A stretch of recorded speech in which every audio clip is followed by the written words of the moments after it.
Welcome to Bus Notes. I'm Vinnie Nardiello. I'm a teacher and I'm a comedian. You know, whenever a student gave me back a book, whenever they returned it, I could tell when it wasn't open. I would look at that book and it would have no creases. They clearly didn't read the book. That's probably your book right now. It has not been opened. And your teacher thinks they know that you haven't read it.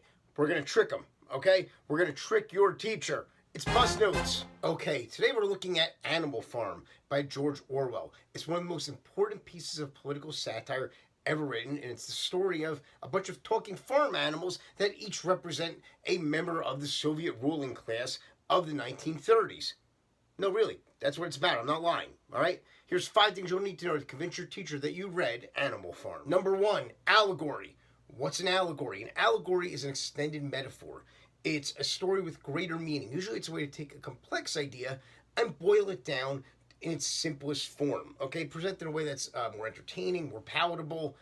People may be resistant to the more complex ideas, so it's a way to simplify. For example, the Dr. Seuss story, Yertle the Turtle. On the surface, it may look like a story about the dangers of stacking turtles one on top of another. In reality, it's a story about Adolf Hitler, okay? And Seuss saw the dangers of Hitler, so he wrote it in a children's book because, you know, Dr. Seuss presents Adolf Hitler probably wouldn't have much of an audience, and it's hard to rhyme Adolf, so he wrote Yertle the Turtle. This book is an allegory about the Russian Revolution and the corruption that followed. There's a few non-pigs on this farm too, okay? We have a group of dogs that are adopted by Napoleon when they're puppies, and he takes those dogs and he trains them to be his attack dogs. They kind of serve as his secret police, his KGB, okay? Then we have Boxer. Boxer is literally the workhorse of the farm, and his motto is, I will work harder, I will work harder, I will work harder. And he does all the work on the farm until finally he's broken down and there's no use for him anymore. And those pigs ship him off to the glue factory. Then we have Benjamin. Benjamin is the oldest on the farm. He's a donkey and he's cynical and kind of seems above it all and doesn't want to get too involved with anything going on this farm. Sha-la-la-la.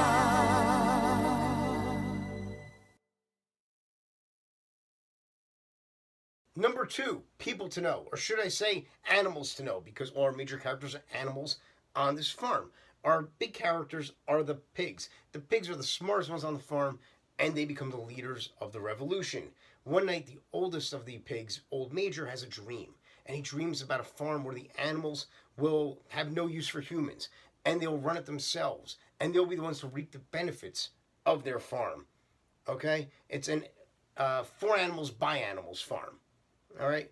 Now, Old Major dies in his sleep, and the revolution is then taken over by Napoleon and Snowball. Snowball is the smarter of the two. He's the mastermind. He's the one who actually is the war hero that takes the farmer out, and the farm becomes the animals' farm. Whereas Napoleon is the one who is the social climber. He's the one who declares himself the leader. He's the one who's really just a political animal. Okay. He's cunning, and he frames Snowball for destroying the windmill. He calls Snowball a traitor because he feels threatened by him, and Napoleon seizes power and becomes corrupt, okay? And this corruption is allowed because he has a minister of propaganda, Squealer the pig, who's constantly spinning all the horrible things Napoleon does as something beneficial to all the animals on the farm, and the animals on the farm aren't smart enough to pick up on the fact that they're being manipulated. Number 3, historical figures. The pigs represent historical figures of the Soviet Revolution and Soviet government. Old Major is kind of a combination of Lenin and Marx, okay? The ones who founded the ideals of the revolution and the ones who would later see their ideals betrayed, okay? Then we have Snowball and Napoleon. Snowball is like Leon Trotsky. Trotsky believed in a form of socialism that aligned with what George Orwell considered to be a better form of socialism. He was also a threat to Stalin, and he wound up with a pickaxe in the back of his head. Okay? Then we have Stalin, who is Napoleon the pig. Okay?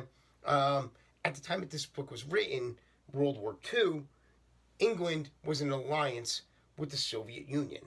And Orwell was dismayed that his beloved England would be aligned with one totalitarian government in order to fight another totalitarian government. Number 4, corruption.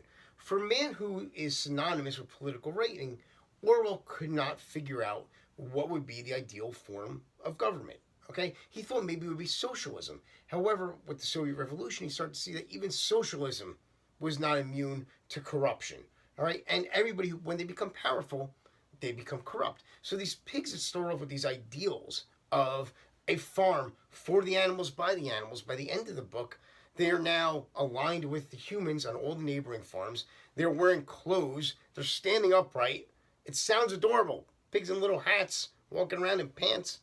But no, instead the pigs have now become indiscernible from the people that they overturned. All right, you can't tell the pigs from the humans, showing that in all revolutions, eventually the rebels will become no different and just as corrupt as the previous masters. Number 5, the stupid and the indifferent.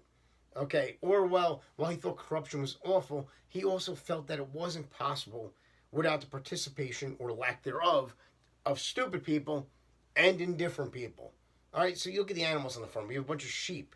The sheep, they just mindlessly chant along with Napoleon the pig and squeal or whatever he tells them to chant. And then we also have Benjamin the donkey, who is cynical and indifferent to it all. Okay, so without people being dumb or without people being indifferent, corruption wouldn't be able to exist. All right, look around you on the bus right now. Take a look. See any dumb people? See any indifferent people? All right, you probably do. And you probably now know why we have some of the leaders that we have. Bonus, in 1954, they produced a film version of Animal Farm. How do you make a film version of Animal Farm? Well, you animated it, of course. Now, people came out to see what they thought was going to be a Disney movie featuring cute, talking animals. And instead, they were treated to scenes like this.